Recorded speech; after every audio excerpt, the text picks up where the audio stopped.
This is a fix for tachometer problems on the 2006 Dodge Ram. I did some research on this recently and found it's actually pretty common on this model year.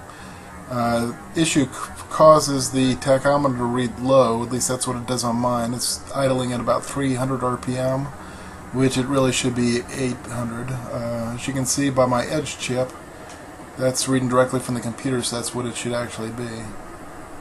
First, let's pull it apart. There's two Phillips head screws on the bottom, and remove the lower panel.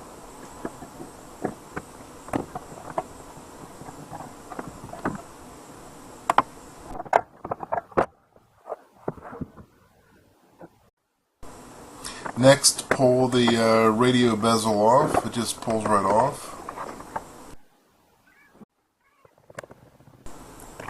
There are 5 Phillips screws in the bezel around the instrument cluster.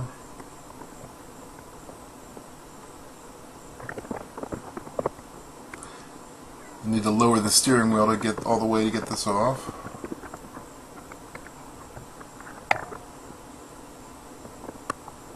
And then there are 4 Phillips screws holding the instrument cluster in.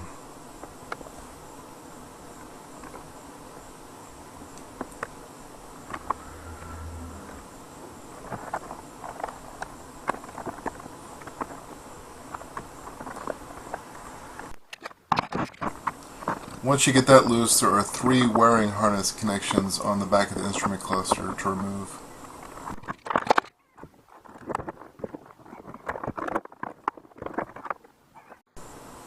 We need to remove 18 screws to get into the back here. These are Torx T15 screws. These are the 2 chips we're interested in. We'll be reflowing the solder on the pins on those chips. Later on we'll be adding shims behind these 2 holes to space it out. We need to tin the tip of the soldering iron before we start. That just involves melting some solder on the tip of the soldering iron as it heats up, and then wipe off any excess.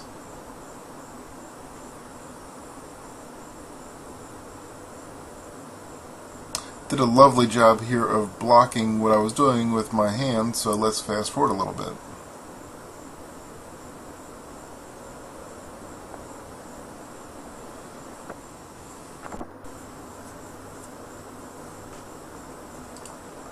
So basically we just need to touch each pin of the chips to reflow the solder that's already there.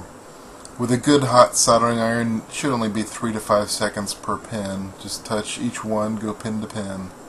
Make sure you don't melt the solder too much and create bridges between the 2 pins so they make contact between each other. That would be bad.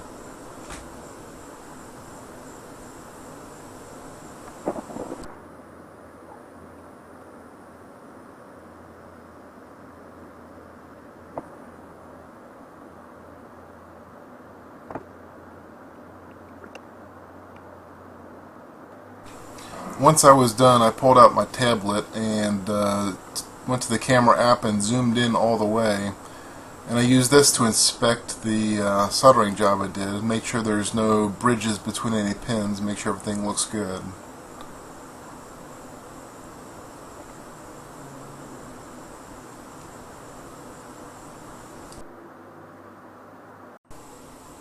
Next we want to put some shims in behind the edge of the board, between the board and the white plastic. Part of the issue with this is that there's a gap there which lets the board flex a little bit and could cause some issue with the solder joints. So we're going to put some shims in there. I just used some electrical tape. I folded over and over so there was about 8 layers, and then I drilled a hole in them so the screws could pass through.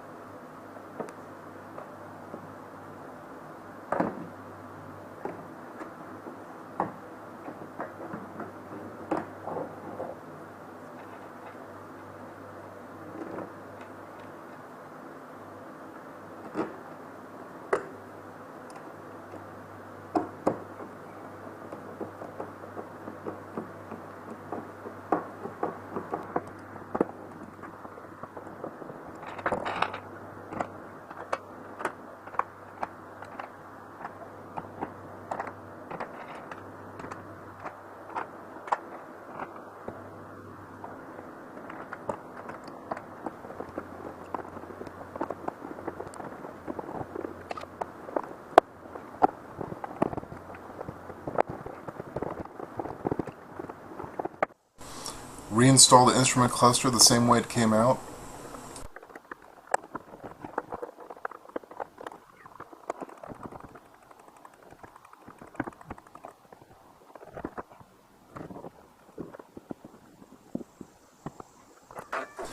Now let's fire it up and see what we got.